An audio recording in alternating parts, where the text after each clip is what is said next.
Welcome to Bada Boom. I'm Chris. On this episode of the podcast, we have on Ringo-nominated writer Jason Douglas. Douglas, who is a full-time teacher and parent, discusses how his passion for comics led him to write Parallel, his first book that gradually gained a following. It is this passion that allows him to effectively juggle these responsibilities. His latest book, Jane American, is a deeply personal story inspired by his late grandmother. The book was fully backed on Kickstarter and is shipping now. Listen in and bada boom. Hey, Jason, how you doing? I'm doing well. Thank you for asking. How are you, my friend? I'm good. I'm excited to talk to you. We were talking a little bit offline. You know, you've got a lot going on, especially in life, but it's crazy what you've been able to accomplish and what you're able to do, you know, as a parent, as a teacher. So tell me a little bit about like your journey as a creator. You know, I'm so interested because as a parent myself and trying to figure out, you know, the moments in the day where I can create, I'm always fascinated with people who are able to make that time between the full-time job of a job and then also a parent. So what's that journey been like, and you know, how'd you get here? I mean, it's crazy. It's pretty atypical. It's like a very typical story and a very atypical story at the same time. So I'm a comic book kid. I'm a fan. I have my fallow period in my late teenage years into my mid 20s. I come back to it. You know, I walk back into a comic shop and I'm hooked again. And from the age of about 12 to almost 40, you've got this kind of simmering dream in the back of my head of like, I kind of want to make a comic, but like life is there, right? Like it's Yeah. all these things happening. And one summer I kind of came in through a back door because been a full-time public school teacher for the last 24 years. And I was writing one-act plays for the drama clubs that I was running in elementary school and then middle school because we didn't have a budget. And I had this irrational confidence that like, how hard could it be to write a play? It's hard. But eventually I got fairly good at it, and I actually got a couple published, and then we ran them and we performed them and stuff like that. And one summer I just sat down and like the light bulb went on, and I was like, well, maybe it's time to follow the real dream, you know? And it's like, how hard could it be to write a comic script? Oh my God, much harder. But that irrational confidence, that blissful ignorance of not knowing how hard something is before you try it. I sat down and I wrote half of my first book, which was called Parallel, and then um, stroke of luck, bolt of lightning, and a fairly large indie publisher, SourcePoint Press, picked it up and set me up with an artist, and we went through this whole process of writing the rest of the book and getting the art for it and putting it out in the world, and it eventually sold out and got me 2 Ringo nominations, which sent me out to Baltimore, and I got to give a speech and then sit down and gracefully lose both categories to the guy who writes Batman, because you can't beat Batman. And then because of the success of the first book and the doors that it opened, it kind of allowed me to say, well, what's the next thing? And that, you know, is my book that I'm currently on right now, Jane American, and the successful Kickstarter that it funded. But it's like, really, to answer your question even more, it's like, how do you find time? And it's the same thing about how do you make something. You just have to do it, right? It sounds kind of trite, but like the reality is, if you don't follow your dream, if you don't do the thing that you want to do, well, then it won't happen. You know, like anybody who ever asked me that, like, I can't promise you what happens next Yeah. when you draw your comic, when you write your comic, when you start your own show. But I can promise you that if you don't do it, nothing will happen, right? If you make something, if you find that time, and then it exists in the world, that can't be taken away, right? It might become something, it might need some honing, it might become something further down the line, but like absolutely 100% guaranteed, if you don't do your thing, nothing's going to happen. Yeah, and I think there's something to be said about that in terms of everyone's journey. You know, it all starts with them starting, like Yeah. say deciding to like, hey, I'm going to take a chance on myself, or I'm going to write this thing, I'm going to start this show. So I think everyone's journey starts right there, no matter how, you know, where you came from or anything like that. And It's it's the really, scariest step. It's the hardest step. Once something exists, you can do things with it, right? The idea, I mean, the idea for my first book, or the idea to write what became my first book, is sitting there for decades.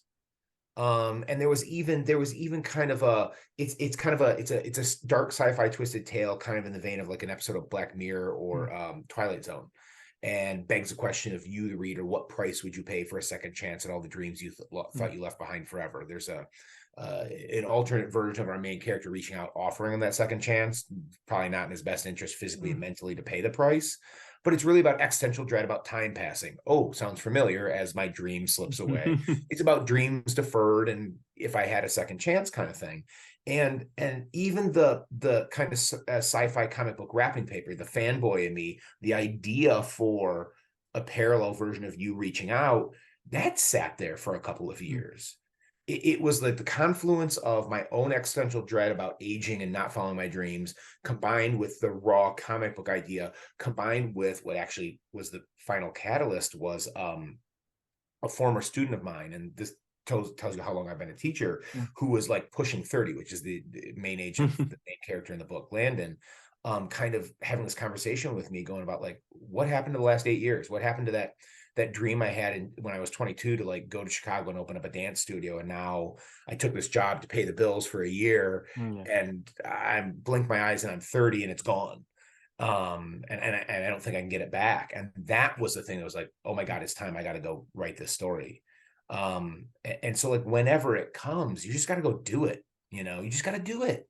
And I know that's not like practical advice, but it also is, right? You find that you know what, man, it's the exact same thing as like the people are like, I got to lose some weight, right? Like you got to make time to work out. You got to do this. I got to spend more time with my kids. Well, then do it. Like you can do it. You just got to find a way to do it. Yeah, exactly. And you sort of expressing where that inception came from that story, and reading sort of that preview of Jane American, Yeah. like these stories are deeply personal to you, whereas like the first one was very like much about, hey, like taking that first step, and this one's personal on a different level of honoring your family, and obviously the research that goes into that. So for you, what's it been like sort of going on this journey? It's still personal, but personal Yeah. in a different way. It's I think I have found like who I am as a comic book writer. I think, I mean, 2 books, is it a pattern yet? I don't know. But what you're seeing structurally is, because I'm a comic book nerd, you're going to have trope is kind of negative, cliche is definitely kind of negative, but you're going to have this comic book, I call it comic book wrapping paper, right? The accessibility, like if you like comics, Parallel is a dark sci-fi twisted tale. Jane American very much has that overarching, very popular American style comic where you have a ordinary character who can do extraordinary things.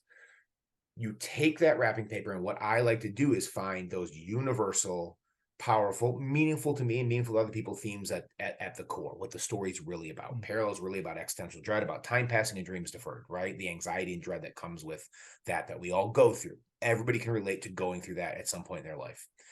Jane American is all about identity and gender and self-worth and being who you are, even if the world around you tells you something different. And personal in a different way, right?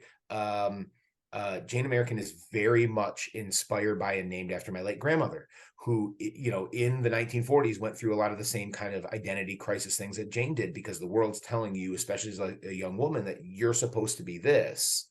And yet maybe that's not who you are. And how hard is it to embrace who you are when everybody around you in society in general says, no, sorry, that's not your role. And even though it's kind of named after her, and there's a lot of family names in the book and a lot of actual, it's exhaustively historically researched. It takes place in 1946 in a small town in Michigan, literally the town that I grew up in, and like real factories that had war contracts in World War II, and real neighborhoods where Great Migration African Americans came up to work in those factories. And it's all like it. I'm very obsessed with God, if I'm going to ask you to believe that there's a parallel version of you reaching out from the other side, offering you a second chance, if I'm going to ask you to believe that this 15-year-old girl can can lift things that other people can't and can run faster than 3 or 4 people speed. I'm going to make sure that the accuracy of everything else around there is believable to you, so it doesn't take you out of it, and but the real dedication to this book, not only to my grandparents' memory, who is inspired by time-wise and theme-wise, but it's really about every single student who's gone through my class in the last 20 years who still struggles with those same themes of identity and self-worth today, which seems crazy to me in the 21st century. And yet you extrapolate that back to 1946 and how much harder was it for people of when gender was something that kept you in a box, or race was something that kept you in the box. I mean, extrapolate that exponentially for how tough it was for people even back then. Yeah, and for you, what's the response been like? I think you kind of talked about those moments. It's very easy to kind of have those flash in the pan moments where you're like, you have some type of success, and sometimes you're like, okay, is this a fluke? Is this a beginner's luck?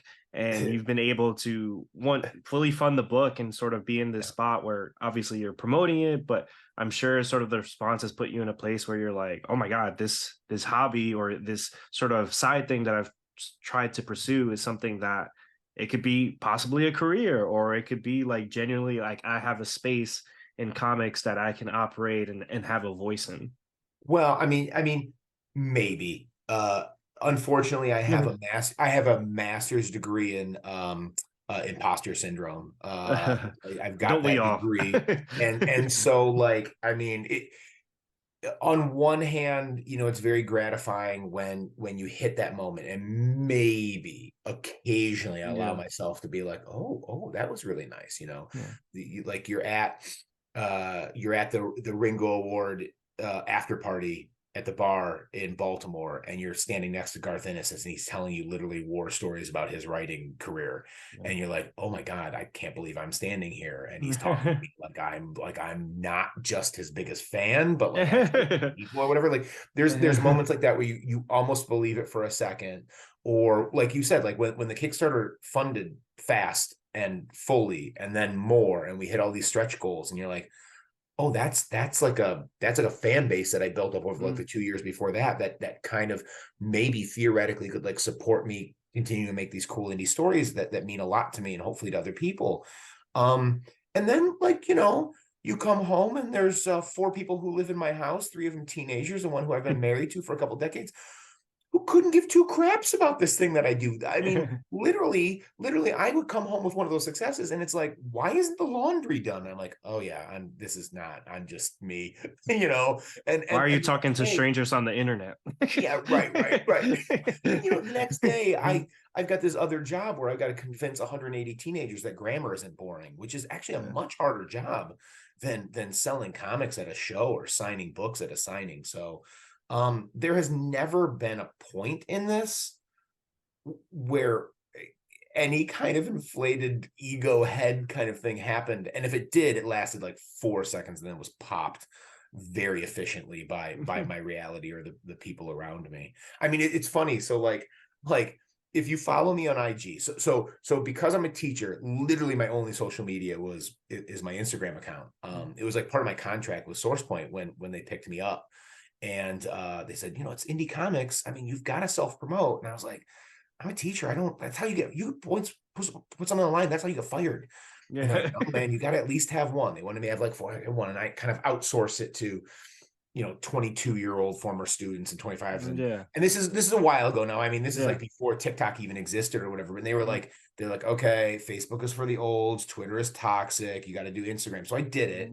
And it's funny. So like if you follow me on Instagram, it's just at J Douglas Writes, the letter J Douglas Writes. You can't miss me because it's a picture of me in a hospital gown, flexing like a superhero, holding an IV, because like I'm in the middle of a lovely battle with colon cancer, and that was from my surgery last fall. And so you see me there and you follow me, and I think one of the funniest bits of feedback that I've gotten about interaction with fans or people who are just curious or whatever it is like, I've never big timed anybody. Like, in fact, what happens is, like, you DM me on Instagram and you're like, oh, I'm really, really want, you've got not a lot of time. I want to be courteous about your time. Can I just ask you one question? And what always ends up happening is I end up talking probably too much. And instead of me like, okay, I've got 1 minute, I'll answer, and then I need to go off to my important writer life. Yeah.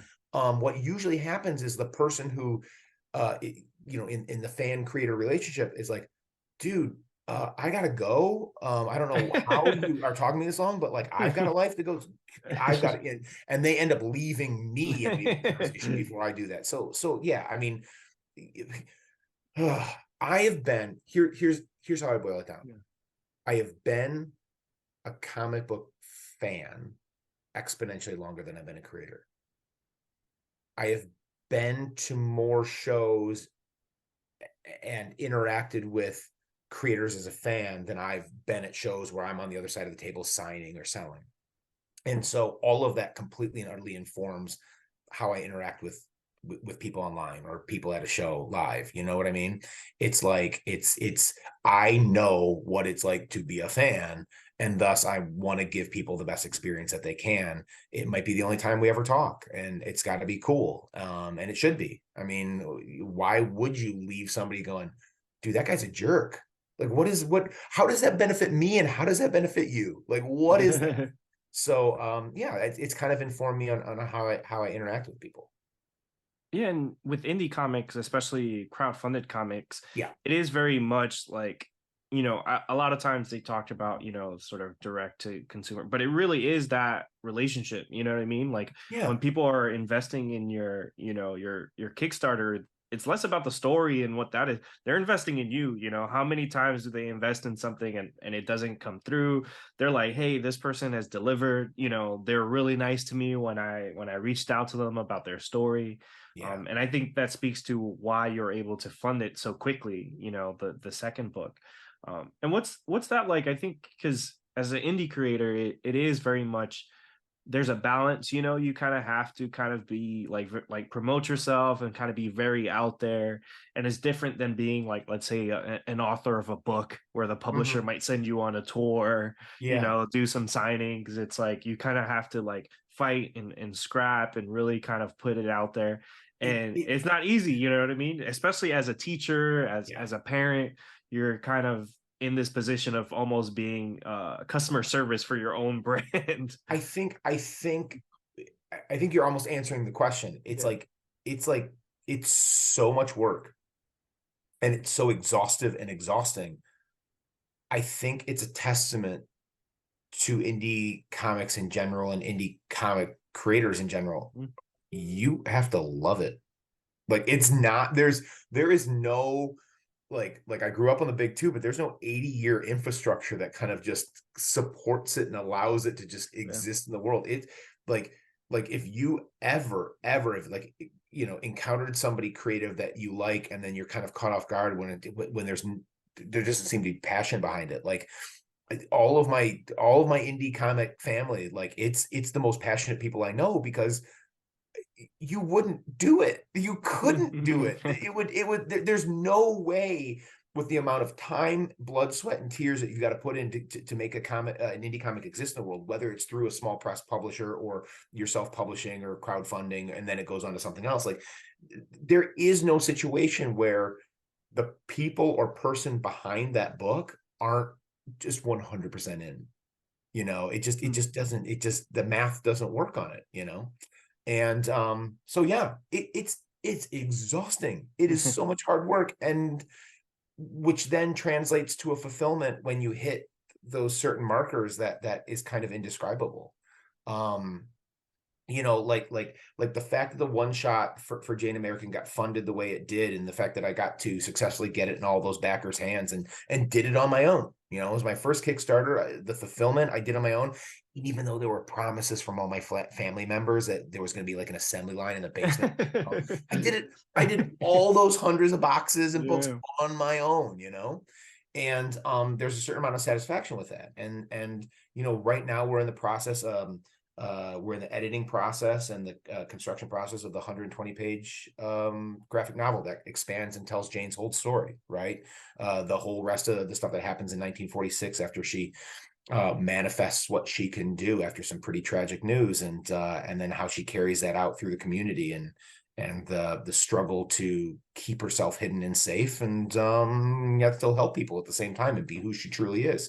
So that whole 120-page script is written, and we're working on art right now, and the edits are going, and then that's going to most likely, we'll do like a Kickstarter again to get that book out in the world, and just to the Kickstarter backers. And then there is a small press company interested in publishing that. And so that'll probably be in previews, just like Parallel was. And we keep moving forward because we love it, you know?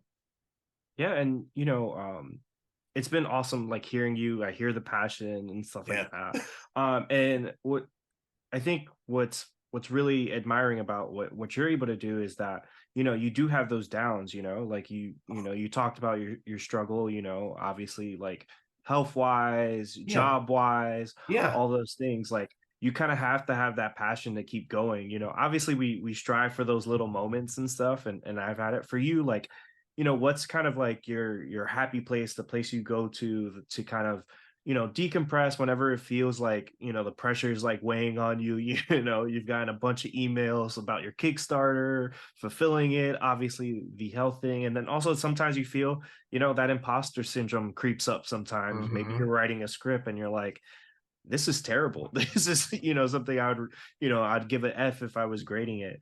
So is there something sort of you go into, like, for me, I know it's definitely like going into my family, my son, anytime I'm feeling like, okay, like this didn't hit the way I wanted it to sound or anything like that. So for you, what is that? There's actually three Yeah. answers. This is a really good question. So escapism, right? When you need to escape, it's movies, music, and reading books and comics. Okay. That's the escape hatch. The one that fills the heart is my kids. The one that actually fixes the down is working and accomplishing, either fixing the thing that's broken or making the next thing. So like there's usually one of those three things that, that's going to either, you get a bad test result, right? When I'm going to see Yeah. the oncologist, sometimes you need to escape for a couple hours with the movie. Sometimes that, hanging out and like reading to one of my kids is the solution.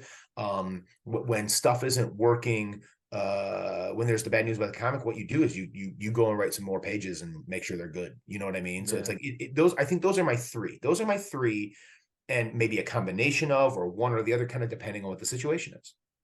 Oh, that's great. I mean, like I said, for me, it's very similar. I don't get to watch as many movies as I used to. I used to be Oh able to God, me binge. either. I wish I Oh did, my but yeah, God.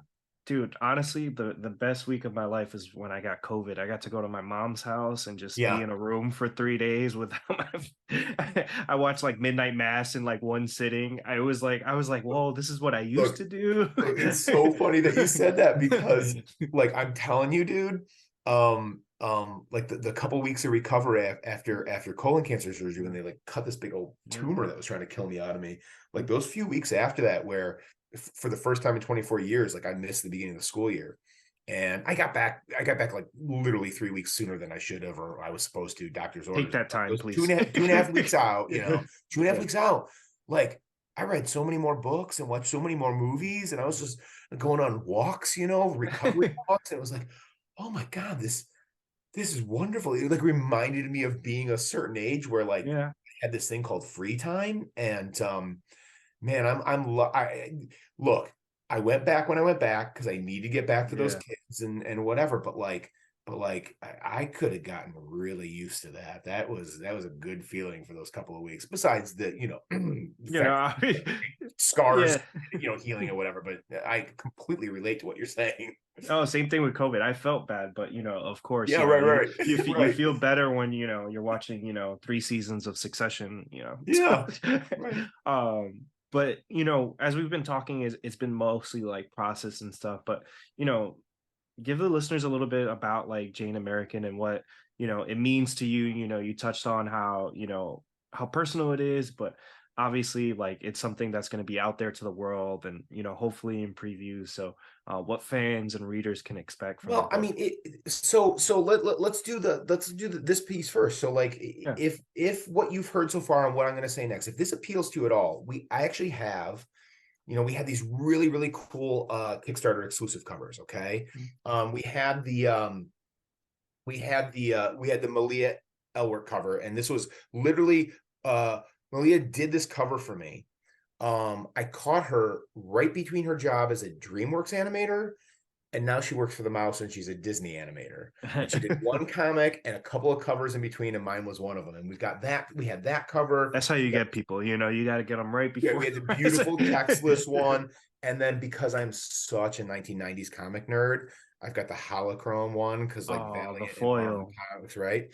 You need to And put that in New then York Comic Con because all the variants there this year are foil. mhm. And then my buddy Cena Grace, who many people know in the comic world, who he wrote Iceman, and he drew X-Men, and his new Superman book just hit the bestseller list last week.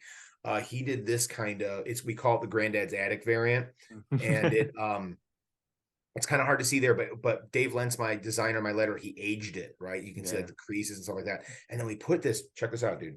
We put it through a soft touch laminate, which means it not only looks old, but it feels old. It's got it feels like it's been in the attic since 1945. But what I want to show you is on IG right now, if you reach out, I mean, those are all the Kickstarter exclusives. I got a couple left, but I mean, those are for Kickstarter. Yeah. But Annie, my interior artist, just did this cover, and this is going to be exclusive to IG and it shows. So if you actually want one of the one shots, you can reach out to me and get it. And Jane American is a story for everybody. It is the pitch is Jane's life is kind of filled with more than enough responsibility for a young girl coming of age in wartime small town America.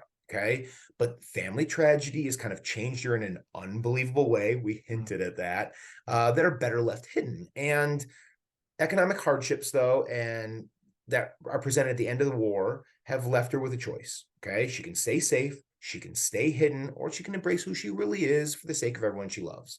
So we're looking at the 32-page one shot. It's an introduction to her story. It's complete in itself.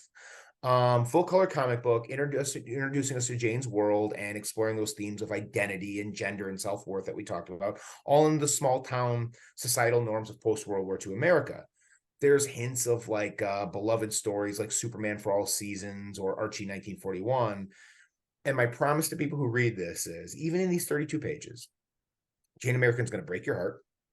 It'll make you cheer, and it's going to shock you with a cliffhanger ending that's going to make you really wanting more on that 120 page that'll come out next year.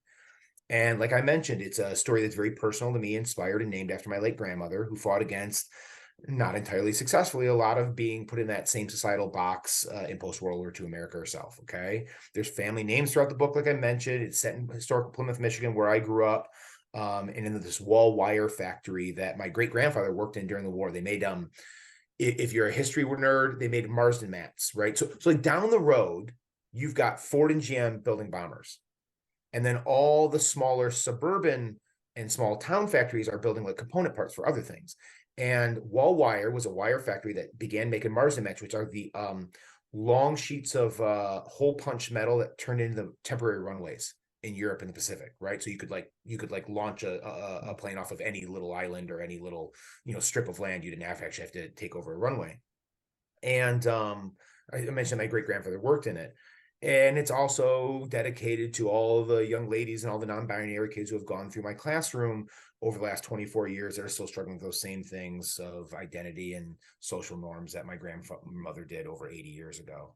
So it's personally important to me because it's literally the building this project and researching this project was the last thing my grandfather, who made it to 99 years old this year before he passed away, kind of was hand in hand. He we went on a tour of actually Wall Wire right before they tore it down, and they had stripped down. And so like when you see things in the book, like when you see the inside of the factory, that's coming from photos and videos of the actual place where they built these things, right? And his last, I mean, his kind of one of his big wishes at the end was to see his high school sweetheart's name in print. And I've done that, and that means a huge thing to me. And now what I want to do is get the story into people's hands, and then eventually the big book, and get that into schools and libraries and people all over the place, because it's good for people our age. It's good for kids. It's got those positive messages in it. It's a heck of a ride along the way too. That's amazing. The research you put into it, and it definitely is going to be felt because there are people out there like my aunt who works for the MTA. If she Yeah. watches a movie with the subway in it, if something dumb happens that doesn't make Dude, sense, she's just, dude, there's a she, reason I don't watch like teacher television shows, because it's like, oh, yeah. Oh, yeah. I like I said before, it's really yeah. important to me that if I'm going to ask you to suspend your disbelief for anything, I want to give you as realistic as possible as everything else. So, yeah. Yeah, I remember when Cloverfield came out, she's like, I can't watch it. I was like, what happened? It's like, oh yeah, they got to like 42nd Street in 45 minutes. There's no way they could walk the track. I was like, I could Right. think of a way, but that's because I know the track. So Right. I hear you. um, but this is obviously like a deeply personal story. Your family is involved, and you're always working. So in terms of like what's next, you've got the graphic novel. Yeah. Is there things you kind of have like in terms of story wise that you're pursuing that is in that same vein? So it's funny. I mean, people who are doing this as closer to a full-time job than I am, Mm. I mean, the game, even in indie comics, is to probably have a bunch of plates spinning at once. And I haven't found that that's something I am willing to do or even want to do. And I can't decide if it's a good thing or a bad thing, but Yeah. it's the thing that works in my life right now, right?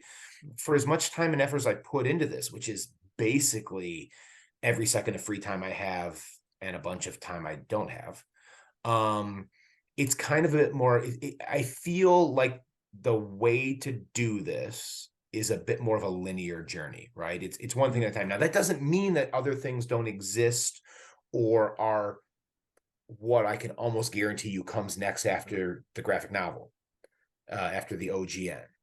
There are things out there that will, depending on how this turns out, be the logical next step, right? It's not like, oh my gosh, we put that into the world, it gets published, it's in previews, uh dream comes true and Scholastic picks it up and it's in Yeah. book fairs, and then the next day I'm like scrambling for ideas. That's not Yeah. the thing, but the chances of me having three things going on at once, and like maybe this one comes out, maybe that one comes out, are pretty slim. In fact, the only time where that even happened was so another thing you could get from me online if you wanted, I think it's still on Amazon too, and through Simon and Schuster, is like Peril's in a special edition with like the Ringo stamp. It's got like 60 extra pages in it, Mm. because, and that was the only thing, was curating the back matter of that book was kind of going on at the same time as the one shot was coming together. So that was really the only time I've really balanced the two things at once. But like once that was out in the world and I did kind of the promotional stuff with that, and the focus was on Jane, I mean, it took all of my time to do that Kickstarter on my own, right? I mean, the only exception to that is, I might be at a show selling X while I'm working on Y, Yeah. but definitely not like 4 books at once or anything like that. No, I could completely relate. I've had other people on the show. I asked Mark Russell this because I was like, hey, like, because he has like a rumpus room, he has a Superman space age, and all these like different, like really intricate ideas. And I'm like, how do you do this, man? I could do one thing at once. Like, even with this podcast, like, I was like, all right, I gotta work on the YouTube, then the Instagram, and like the whole Yeah. thing. Now it's kind of like all at the same time, and they're all kind of doing their own thing and stuff like that. But for me, I'm the same way. It's like, hey, I gotta get good at this particular skill and kind of Yeah, go and forward and with it. right, and there, I mean, Mm. there's that, because there's different types Mm. of people who can Yeah, who can manage their time differently or whatever. yeah, But like, if what you do is make comics, that's your main thing, then yeah, maybe you've got time for that. But like, mm, I've got this section of my life that's making yeah, comics, but at the same time, I'm teaching all day, every day, and I'm raising my kids, and I'm tutoring over here, and I'm going to appointments and testing and treatment over here. yeah, So like my second book that I'm not doing right now is probably me going to get like a CT scan to make sure there's yeah, nothing else trying to grow and kill me inside on this yeah, weekend. And my third book is probably like I said, going and trying to convince the teenagers that grammar isn't boring tomorrow morning. You know what I mean? Yeah. No, and thank you for coming on. It's been awesome to get to meet you, to get to know your process. Is there anything else you want people to know about or hear? Where can people find you? The Kickstarter? I tell you what, yeah, listen, Mhm. if you're a comic fan, indie comics, in my opinion, are comics are the most malleable medium. I really think they are this magical in between. They do things that prose does and a bunch of stuff that prose can't do. They do stuff that film can do and a bunch of stuff that film can't do. It's really, and indie comics in America are where it's at, where there is no restriction of editorial mandate. There's no restriction of, you know, the benefits of 80 years of infrastructure of a big company, but also the restrictions of how that limits you. Any story can be told.